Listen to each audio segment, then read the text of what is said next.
Good afternoon, everyone, or moving into evening. Hope you've had a wonderful day at the meeting so far. I'm going to get started with introductions. I am very excited to introduce our first keynote session this evening, titled Holding the Door Open, Building the Addiction Policy Workforce. Please welcome the winner of our Arts and Advocacy Award, Ms. Regina LaBelle.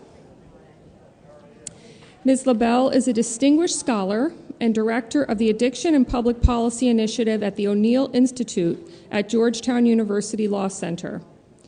Additionally, she founded, directs, and is a professor at the Master of Science in Addiction Policy and Practice program at Georgetown's Graduate School of Arts and Sciences. She brings decades of public service to her work and was most recently appointed by the Biden-Harris administration to the position of acting director in the White House Office of National Drug Control Policy. There, Ms. LaBelle developed the Biden-Harris administration's drug policy priorities, which included a historic focus on harm reduction services. She previously served in the Obama administration as ONDCP Chief of Staff, where she oversaw the agency's overdose response and implementation of the National Drug Control Strategy. We are ecstatic to be presenting Ms. LaBelle with this award in recognition of her contributions as an unrelenting advocate in the field of substance use disorders and co-occurring psychiatric disorders.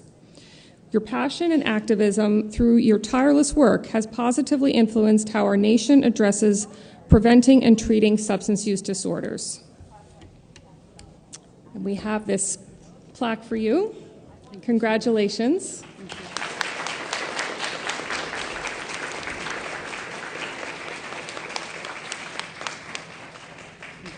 Now I'll turn it over. Thank you so much. Thank you so much. I'm really honored to be here, and thank you to folks for coming here this afternoon. So I want to talk about this. Give you I have no personal or financial disclosures, no conflicts of interest, and what I want to talk about today are really three things. First, I'm going to go over what we're doing at Georgetown in terms of educating the new cadre of addiction policy, the addiction policy workforce. And it's really not just policy, it's also advocacy. And so go over what some of the gaps are between science and evidence. And then I want to do a deep dive into a couple of issues, policy issues. So methadone accessibility, availability, as well as medications for opioid use disorder for people who are incarcerated. And I look at those two issues specifically because they are tied to some of the highest rates of overdose death, a lack of access to addiction treatment, evidence-based addiction treatment, and people in correctional settings have high rates of suicide, withdrawal deaths related to alcohol and drugs. So I'm going to go over those three areas. So first, I want to start by talking a little bit about the Addiction and Public Policy Initiative. So at Georgetown, I split my time between the medical school, the law school, where I'm in the O'Neill Institute, and then in the Graduate School of Arts and Sciences in the General University. And at the O'Neill Institute, we work at the intersection of public health and the law. And the O'Neill Institute has about 80 people. Most of the folks who work there work on international issues. Ours is one of 3 domestically focused issues. And we do a lot of policy research, but all of our work is really geared towards influencing public policy. And we also, my colleague Shelley Weissman is our associate director, is a person in long-term recovery. She's a young woman, but she's been in recovery for 25 years as of yesterday. And she leads our addiction policy capacity building efforts. So what she does and has set up this year is our Addiction Policy Scholars Program. Now, the purpose of this program, there are 5 people in it from all across the country. And they're people who have been affected in some way by addiction. They either have suffered a loss of a loved one or they're in recovery themselves. And so we brought them to DC this fall during Recovery Month. And theirs is a year-long scholars program. But we brought them for a boot camp because they may have known their own experience with addiction. They may know something about the science of addiction. They came from harm reduction, treatment, etc. But they really didn't understand the basics and the nits that go into making policy and how you can influence policy making on the ground. So they came in for a week. We brought them to the White House where they met with the Office of National Drug Control Policy. They went to HHS. They met with the leader of the Substance Abuse and Mental Health Services Administration. And they met with members of Congress, but most especially and importantly, they met also with staff. Now, I don't know how many of you have been to the Hill, but if you notice something, the staff members are pretty young on the Hill. And we wanted to make sure that they understood that that doesn't matter, that those people are very influential. And so if you really want to get something done, you need to talk to the staff members. And in the absence of hearing from people like we brought together, they'll listen to lobbyists, they'll listen to industry people, but that's why it's so important to have their voices heard. So the Addiction Policy Scholars Program, as I said, is a year-long program. It'll end next September. But that's just a piece of what we're doing to build this policy capacity, addiction policy capacity. And then at the, and this is the folks on the Capitol steps. And then the second thing that we do is the Master of Science in Addiction Policy and Practice. So I'll tell you, we started this program 2 years ago. It was I started it at Georgetown in 2018, and I started circulating this idea in 2019 because I knew how little I knew about some of the important science and evidence when I started working on this issue, and how I had to learn it on the job, and how we thought there isn't time for people to learn this, for policy people to learn this on the job. There needs to be a place where they can go, where they're going to learn policy, evidence, science, and how to be an effective advocate. So that's what this program is. And I'm really so pleased. We had 8 students last year who graduated. We have 1 part-time student who's going to graduate in a year. So the folks in the middle are the 8 students who graduated last year in July. And I'm really pleased to say that all of them are working in addiction policy. Some are at the American Society of Addiction Medicine. Actually, 2 are. One is at the American Psychiatric Association. Several others are working in other federal agencies and on the state level.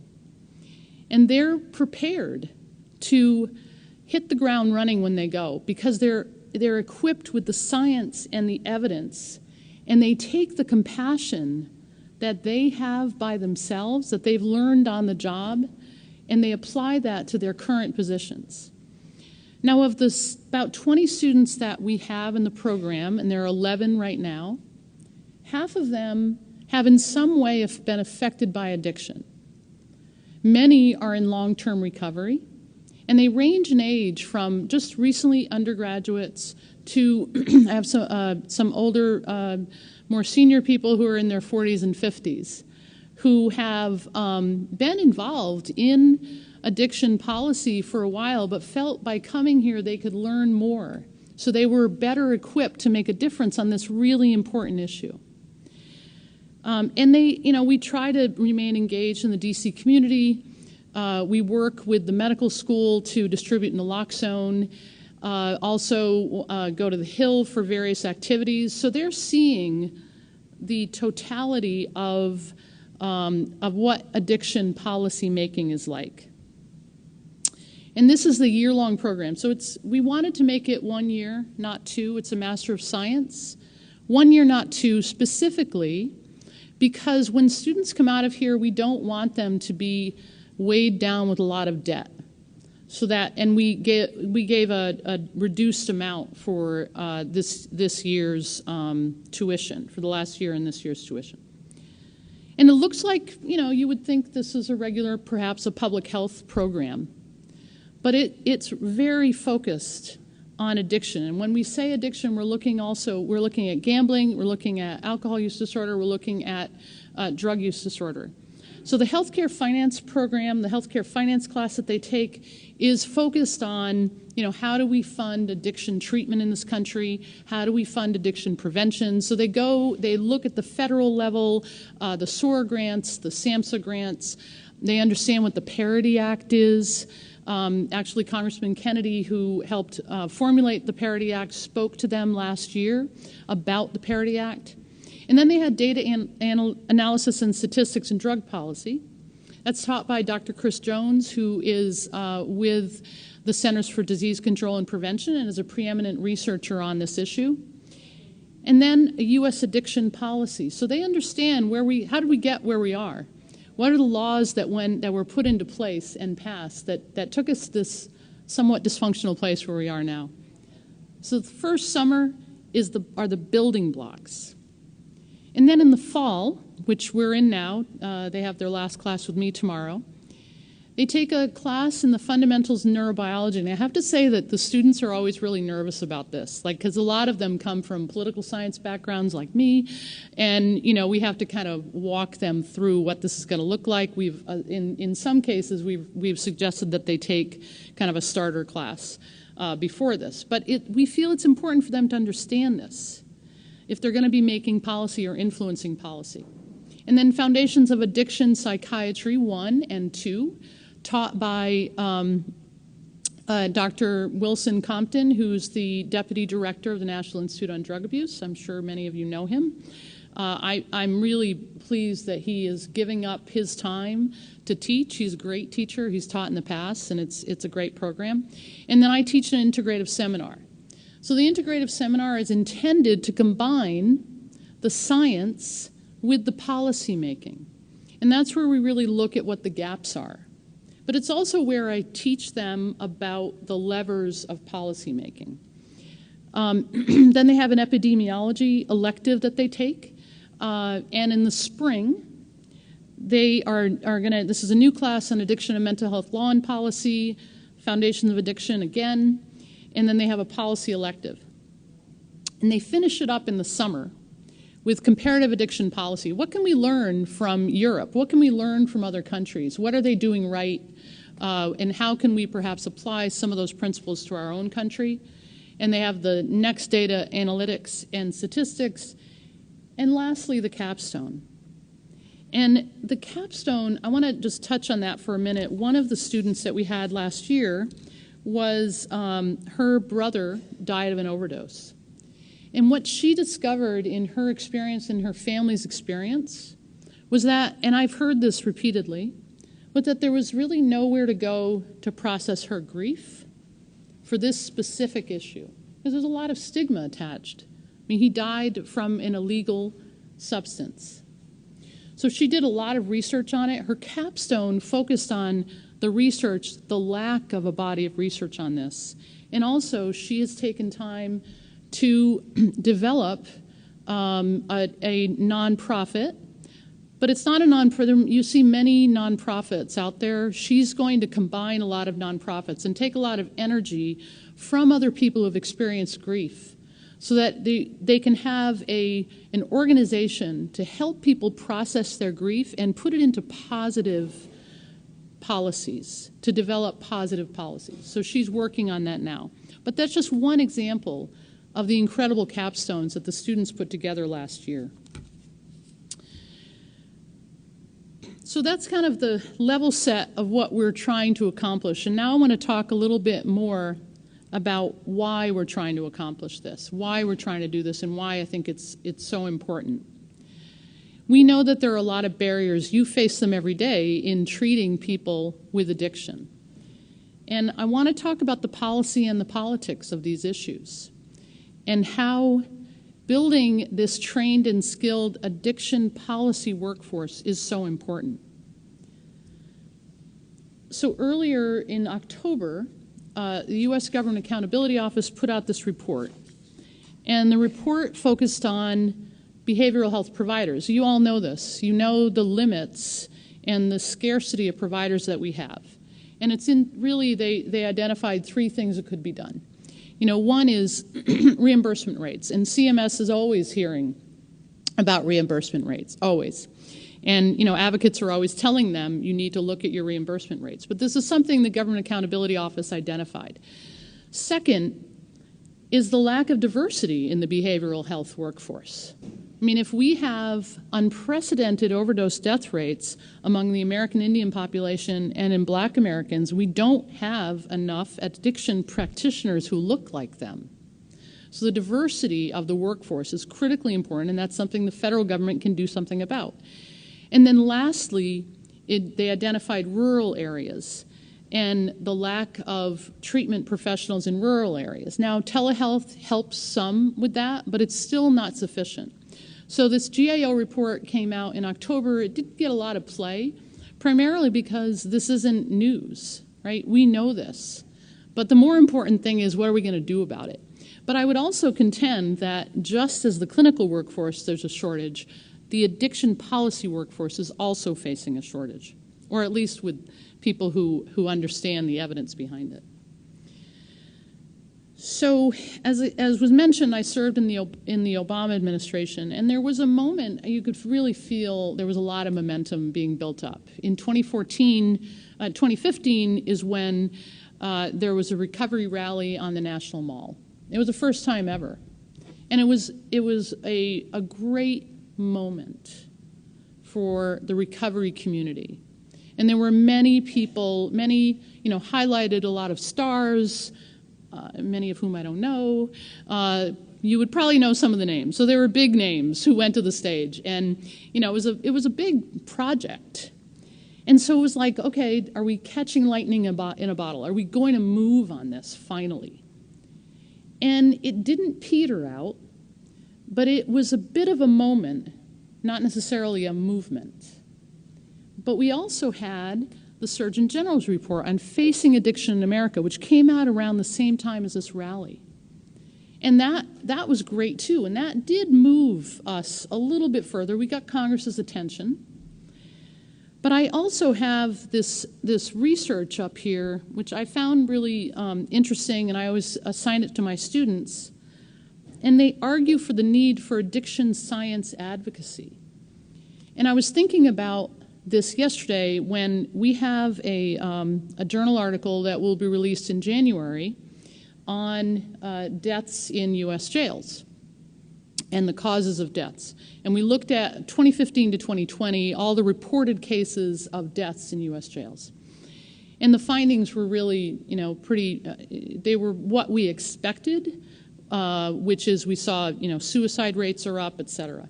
And the amount of money that counties, local jails have to pay out because of these deaths. But that piece isn't going to come out. It's 2015 to 2020, and our piece isn't going to come out till January.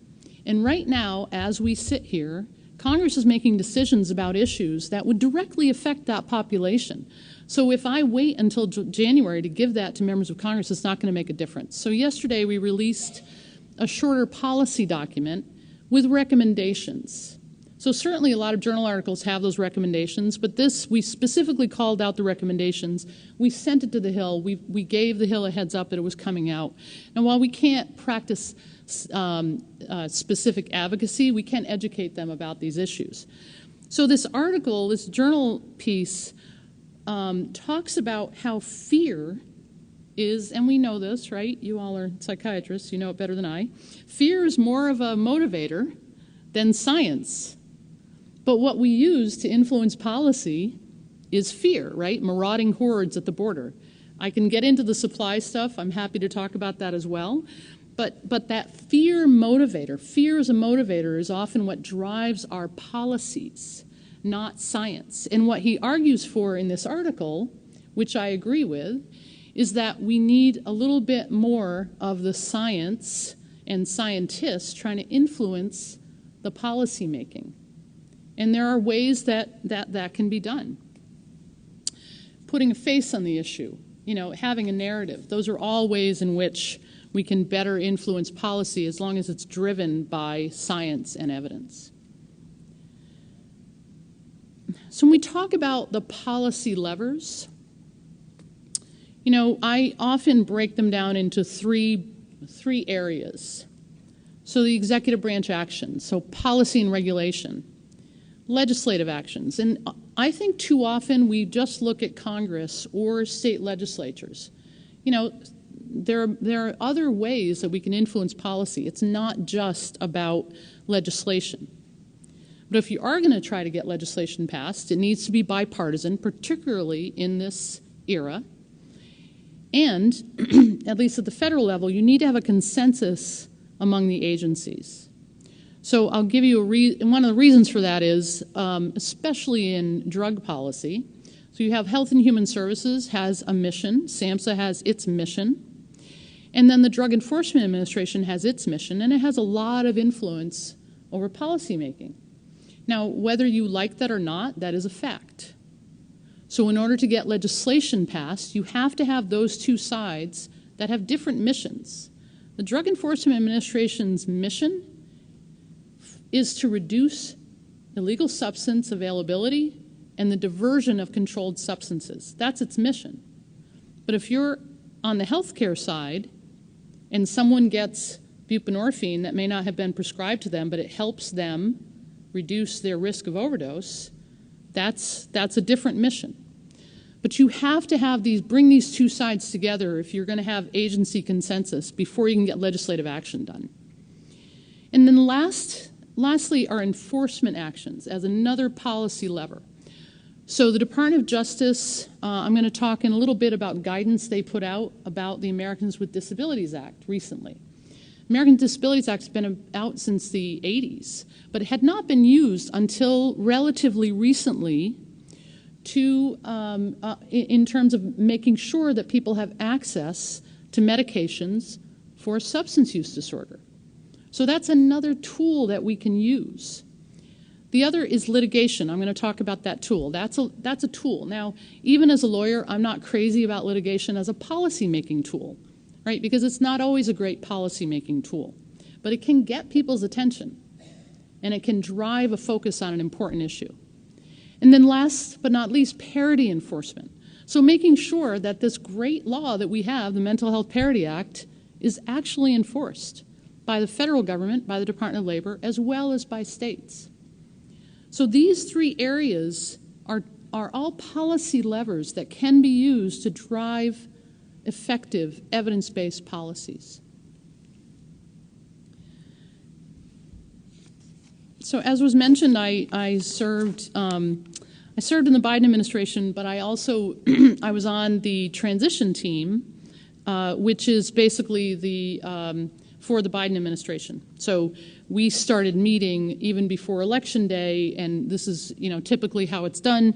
You start meeting before Election Day, both sides, just to make sure you're ready when Inauguration Day comes.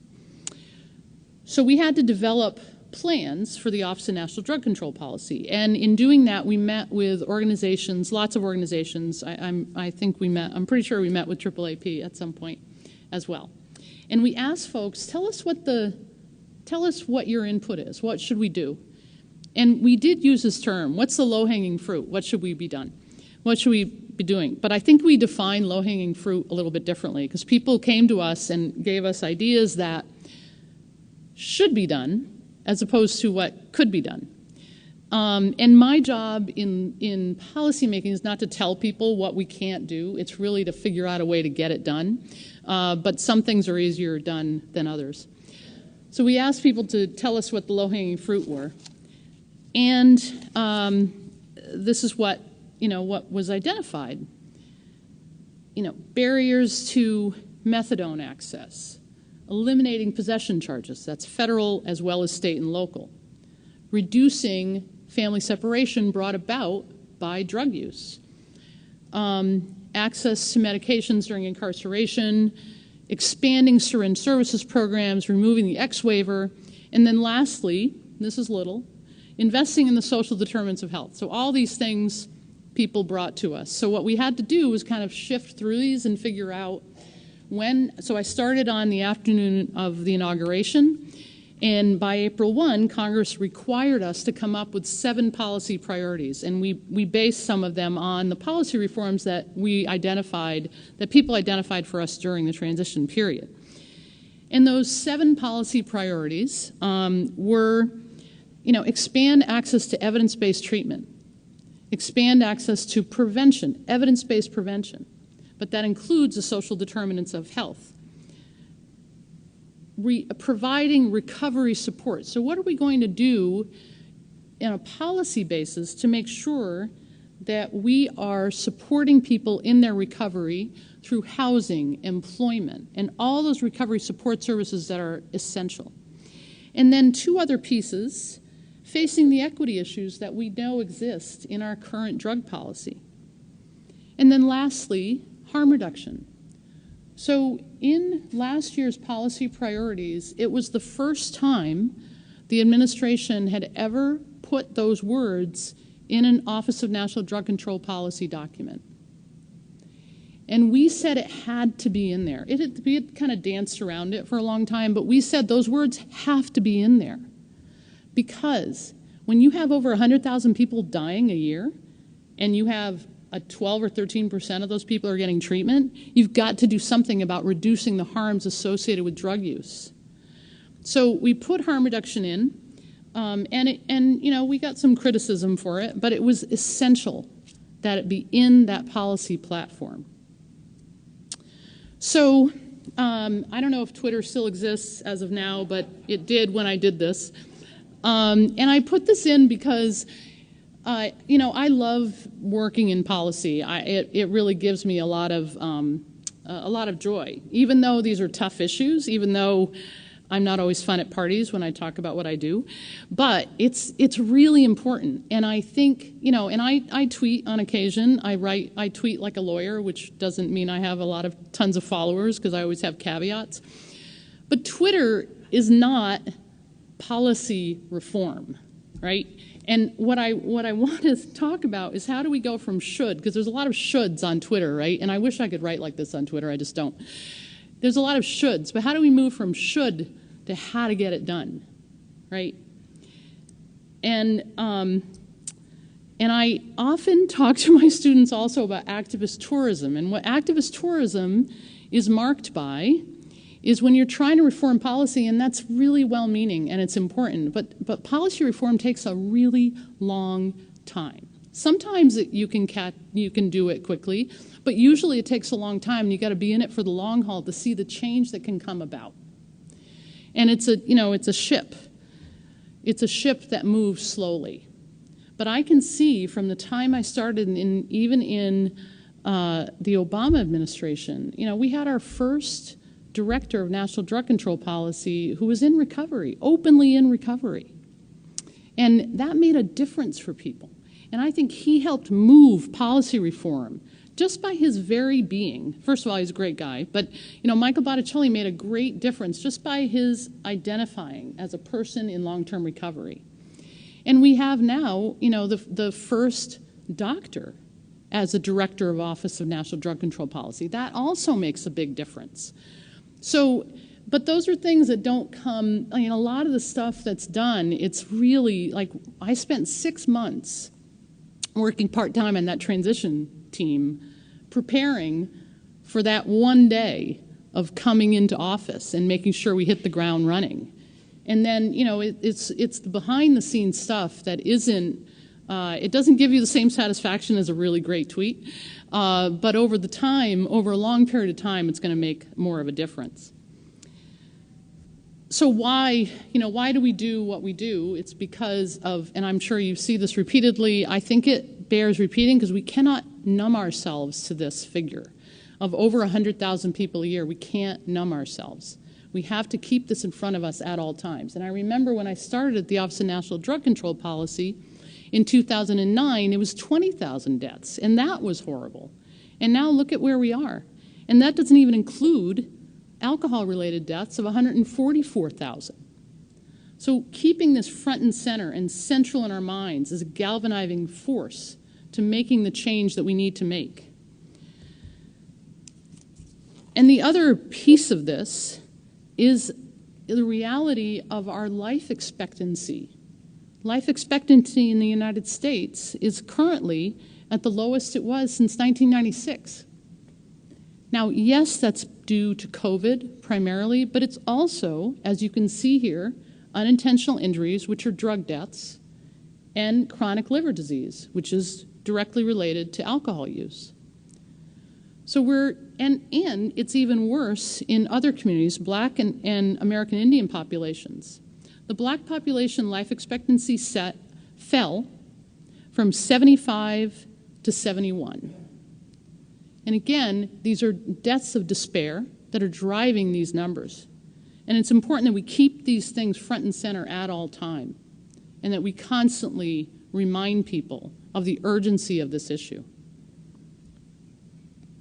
So given these urgent issues and the policy reforms before us, I want to take a dive into a couple of them, and a few that we've worked on quite a bit at the O'Neill Institute and that I worked on last year when I was in the Biden administration. So first, eliminating barriers to methadone access, and then access to medications for opioid use disorder during incarceration and on reentry. And I want to talk about how we move from the should to the how.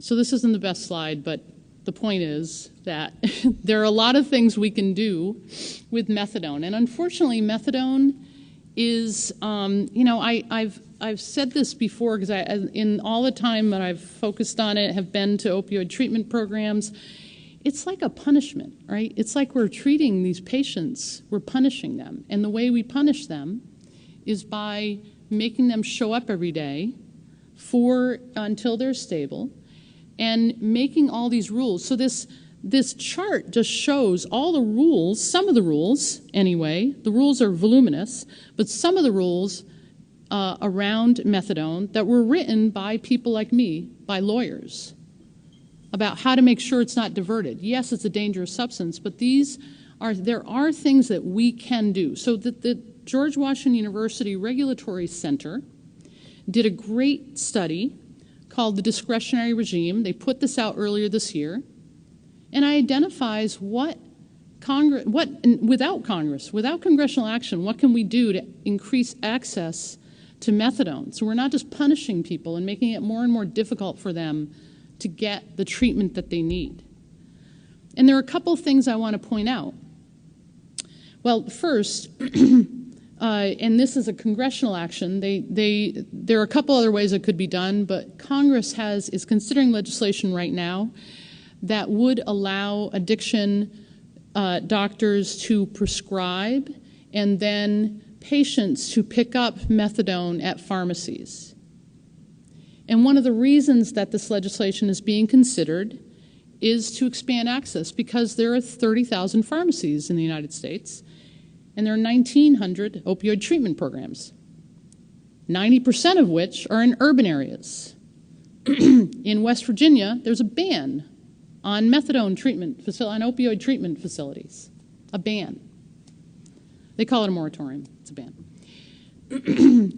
But there are things that we can do short of Congress acting. One is methadone, there's a regulation that could be revised because right now you have to have 1 year show that you have 1 year of an opioid use disorder before you can get methadone at an OTP. That can be revised. That doesn't have to go through Congress. It can be revised. Secondly, patients who are less than 18, you have to have evidence that the person has tried an abstinence-based effort at treatment before they can access what could be a life-saving substance for them. Those two things can be changed by the administrative branch right now. And so this report did a great job of identifying low-hanging fruit, what can be done. And then third, I think the third piece of this, the third reform that could be done and is being done, which is good. So during COVID, actually it was very good that during the first year of COVID, changes were made so that people could get take-home methadone even if they were in early stages of treatment. Now that was set to sunset when the emergency declaration went away for COVID. However, SAMHSA has sent out guidance that they would extend that for a year, and then they'll start working on rulemaking for that so that people can have better access to take-home methadone. And there are many reasons why that's important, but one of the reasons we know from the last couple years, we didn't see an increase in diversion of methadone, and we didn't see an increase in people overdosing from diverted methadone. So we had a natural experiment where we could kind of show with science and evidence, not scary, this can be done. So those are 3 ways in which methadone access can be expanded so it is, and there are many other ways and they're identified in this report, but those are 3 things that can be done right away. And one thing that we started with when I was on the transition team, one of the things we put into our planning was having the National Academies of Science, Engineering, and Medicine do a workshop on methadone access. And when I was at the Office of National Drug Control Policy, we pulled together some money to fund that. So they have put out a report on that. And they had the voices of people with lived experience also included in that discussion. So the workshop paper, again, it's all those little things. It's not one thing, it's little things. You know, little things that add up to policy change. And I'm really hopeful that we'll see action on methadone in the next year. And then the second piece is medication for opioid use disorder and corrections. And, you know, it's not as compelling a group of people that we're talking about, right? But when I served in the federal government, I would tell staff, if we don't do this, literally no one else is going to care. We're the ones that have to care about this. And we know they're more likely to die. When they get out, they're going to die, right?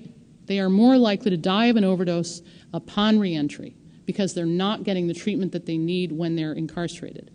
It is not a panacea, and people who have a substance use disorder or a mental health condition should be diverted away from jails and prisons. However, there are people today in jails and prisons, 60% of whom have a mental health issue or a substance use disorder, and we have to treat them. So we've had, there are basically 3 tools that have been used to move the ball forward on this: litigation, legislation, and executive branch leadership. So the first piece,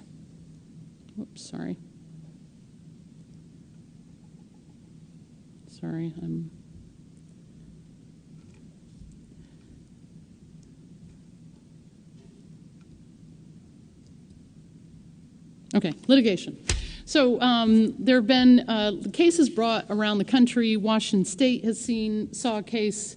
Maine saw a case. The ACLU has been bringing these cases on behalf of individuals who are told that in order to go into a jail, they have to withdraw from buprenorphine or methadone. They don't require people to get off of Vivitrol, naltrexone, but they do require it for buprenorphine and methadone. So these cases were brought because some really good lawyers said, well, this seems to be contrary to the Americans with Disabilities Act, because the Americans with Disabilities Act covers people in recovery from a drug use disorder. It is an incredibly important tool that was really unused. So they use it in these cases. The main case went to trial. Whatcom County, Washington, they settled, and they have worked, the ACLU has worked closely with the sheriff in that county to establish a program by which you don't have to withdraw in order to go to that jail. You don't have to withdraw from buprenorphine or methadone. So that was because of litigation and because of the Department of Justice used the tool of the Americans with Disabilities Act to enforce this. Now, Department of Justice put out guidance not too long ago about the Americans with Disabilities Act, which has been around. The ADA has been around since '88, but it hadn't been used in this arena very often. So DOJ put out guidance that said, yep, that's what the ADA says. You cannot have a blanket rule requiring people to withdraw from a medication. So they put out that guidance. And, you know, we spend a lot of time kind of working with people to try to get them to understand what the guidance says and what are the policy implications of that. Because while I like litigation, it doesn't always result in the best policy results, because, like these cases, are good for telling people that they don't have to withdraw from methadone or buprenorphine, but the induction piece still isn't there. So the second piece of what is important is looking at legislation. So 24 bills were introduced in 18 states, and we also at O'Neill, we developed model legislation that has been implemented in some of these states, and the legislation basically mandates that jails and prisons set up these medication programs. Now the one thing, you know, again, legislation important, but the money is also important. And in Congress, make sure that if, you know, you hear about a piece of legislation being passed, the second question is always, is there money appropriated to implement that? And as Hal Rogers, who was the chair of the Appropriations Committee in the Obama administration for a few years, said, an authorization without an appropriation is a hallucination. Because it's really just a political tool that they can use to say, I've gotten something done, but they really don't. Until the money's there, it's not done. So the legislation is important, but really what matters is how much money they're putting in, how much money the state legislature is putting forward. Primarily because, as you probably know, there is the inmate exclusion. The inmate exclusion means that if you are incarcerated and you're eligible for Medicaid, otherwise eligible for Medicaid, once you enter incarceration, regardless if you're pre-trial or not, regardless of whether or not you've had a trial, you're no longer on Medicaid. So if you're a county, say you're a small rural county and someone comes to you on methadone or buprenorphine and you've been required, you've been mandated to provide that. Now, those drugs in and of themselves don't cost a lot of money, but setting up programs can cost money. But you're not getting money from the state. You're not getting money from the federal government. That's on the county to pay. So that inmate exclusion prohibits the federal government from spending a penny on Medicaid for otherwise eligible people who are incarcerated. There's legislation right now before Congress that would change that. It would cost more money. There are a lot of issues involved in that, but it's a very important legislative issue that is coming up that I'm hopeful they'll pass perhaps next year. But you have to build the case for it. At the time that law was passed, it's the 1965 Social Security Act was passed, there were 200,000 people in the United States who were incarcerated. Now there are more than 2.2 million people in the United States who are incarcerated. And although many of those people, certainly all of them need health care, many of those people would have otherwise relied on Medicaid. So executive leadership is another way in which states are getting funding. Now, executive orders, executive leadership come and go with the executive. So they're not always reliable sources of long-term funding, of long-term action. California and Maine have executive orders, and in Colorado, by July of 2023, all of the jails in the state have to provide access to medication for opioid use disorder for induction as well as continued treatment, and New York as well. So what's the future state? I mean, these are the things that we kind of aspire to in the policy space. That we stop treating methadone as if it's a punishment for people. That people are not incarcerated for substance use alone. That we have community-based treatment for them. that we can divert them to. We're not there yet. That child welfare is equated with family welfare, and I'm whenever we talk about child welfare, I always try to put it in the framework of the family, because children come in families, and if you support the families, you're supporting the child. So one way, one piece of legislation, not legislation, but one act that happened last year is the child tax credit, which basically was a prepayment of tax credits for people. It cut child poverty in half. And we know that child poverty is connected with adverse childhood experiences, which can put young people at risk for substance use disorder. So that child tax credit, child welfare, family welfare, very interconnected. Expanding syringe services programs and harm reduction services, and that they're seen as part of the continuum of care. So prevention, treatment, harm reduction, recovery, all of those are places where people can go to get the help that they may need. Buprenorphine prescribing is normalized. And then lastly, that the social determinants of health, the social determinants of addiction, housing, employment, that those are all seen as parts of a holistic approach to addiction policy. So I want to end with this acknowledgement that is not showing up. I apologize. Because I want to acknowledge the people who have passed, many of whom you know, I know, and their families. And those people are, members of our community, and everything that I do at Georgetown is dedicated to them. And so I just always want to end any talk with an acknowledgement of the people who we've lost. So this is my contact information. I'm happy to answer any questions. If you want to hear more about the Master of Science program, this is the website. And with that, I'm happy to take any questions that you may have.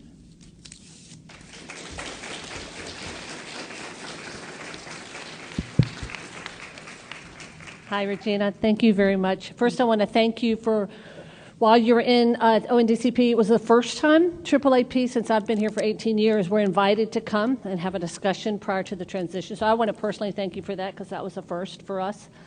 Too often I find we're not at the table in discussions, and I think the people in this room are the very people that are kind of the dream team, if you will.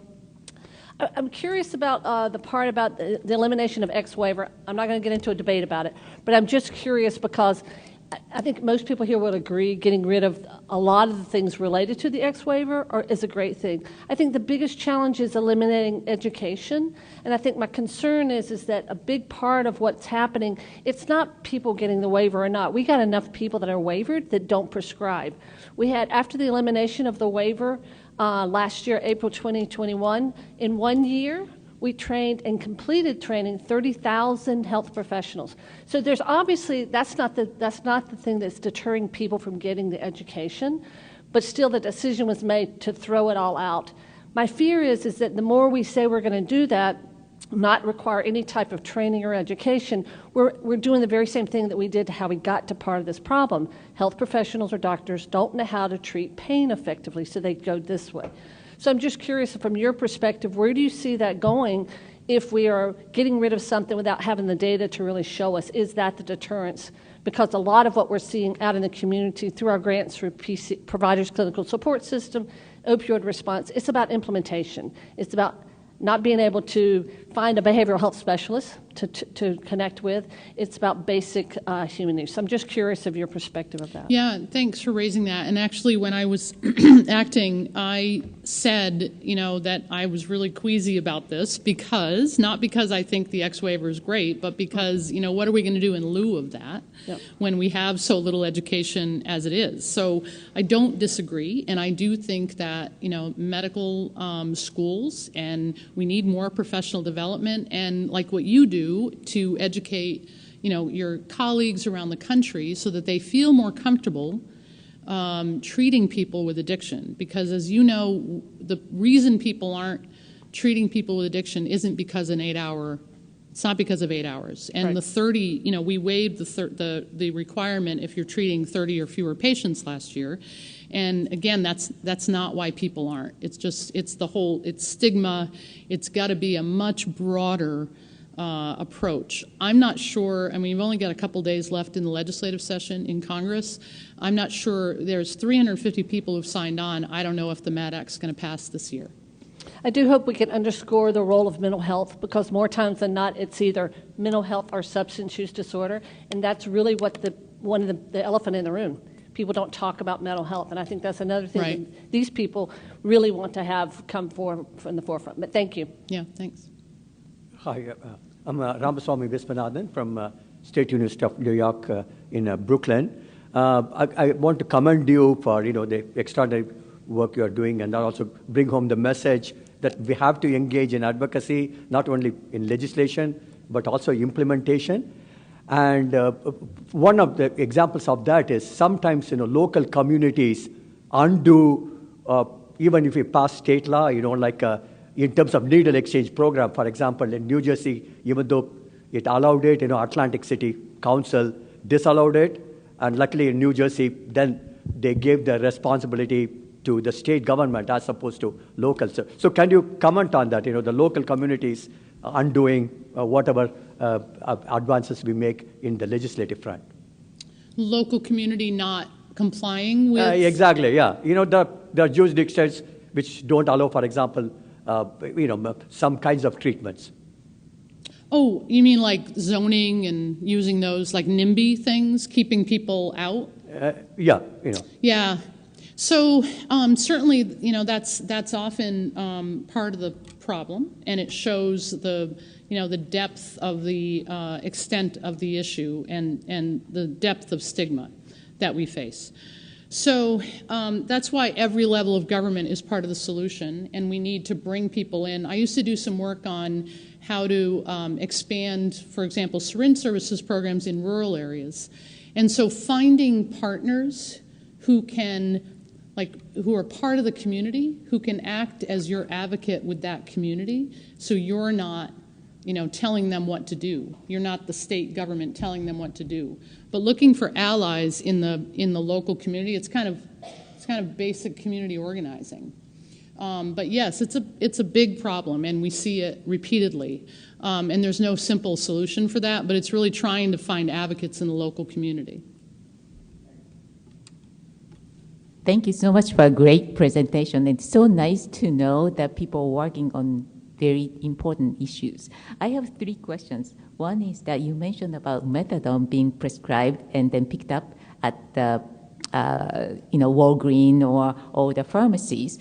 One concern is that physicians have to do the physical exam at the initiation, and I agree. I think it's very important because methadone can kill the person unless we make sure that the patient is healthy enough to take the methadone. And also, in the first 2 weeks are the most dangerous time. They tend to have overdose. So I believe the first 2 weeks they go there and then monitored. Taking the medication is great, but once they were stabilized, then they can go and pick up the medication at the pharmacy. So my recommendation is more like a hybrid as opposed to going there versus going to pick up at the pharmacy. That's the first question.